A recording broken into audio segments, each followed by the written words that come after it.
Today is February 10th, 2013. This is the Prairie Circle Unitarian-Universalist congregation of Grayslake, Illinois. The services today will be Ruminations on Love, a sermon in poetry. The service leader is Kathy Moon. The prelude will be by Bruce Moon. The poets involved today will be Joyce D. Witt. Her poet is entitled Monologue. Diana Fox will render Love as Action. Mark Wilson will tell us about Sometimes Love. And then Susan Shriver DeVille will be presenting Knowing. Kathy Moon will present an ode to loving those who are difficult to love. And Bruce Moon's poem is Steam, S-T-E-A-M. So I hope you enjoy the service. We are in the middle of setting up for services.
Foundation settles around me like a promise unspoken, a cycle unbroken by the sound of hammer and nail, in and exhale, pounding remembered rhythms of attraction. Then quiet, soft rippling waves at the edge of the porch. Then light, warm and shining through every window. I am here. I am now. Quiet, still open to promise, unknown, unsaid, unlived, hands free, hearts open. The future, what will it bring? Bring us a home, a palace, a bunker, call it what you will, erected high with strong timbers, knots and all, hewn from all those unsaid promises, sunk deep in Portland cement that dries to cracked and dusty concrete but never crumbles, no matter what the weather. I am the hammer, I am the nail, I am the palace, the promise, and the betrayal. I am home to all that has shaped me, pounding, soft, rippling, cracking hands and hearts. I am a testament to the possibilities of love still open to promise.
That gin made me prejudices. I didn't quite catch what you asked. This is Oh, Joyce yes. DeWitt Desire. Well, monologue. that's easy, really. It's a craving, a longing,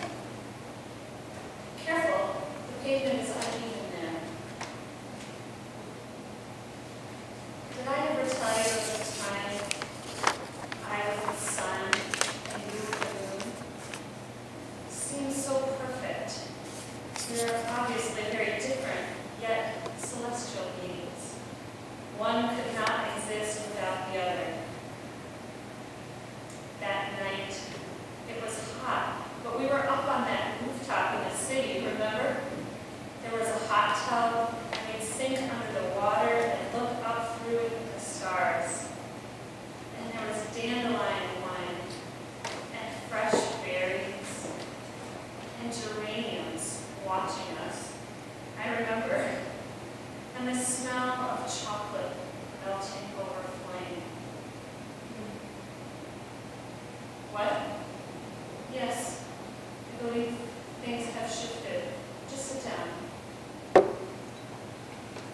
And I remember one day, it was morning, I think. Yes, a morning I woke yearning to go to the lake. Do you recall? So you took me there. It was cool and breezy, and you had packed a lunch that we ate on the hill with black beans, sharp cheese, salty ripe olives, and nut brown ale. Oh my God, the details I remember. It was a lovely day. You were lovely that day. You know, that was the same autumn. The honey in the beehives was rank.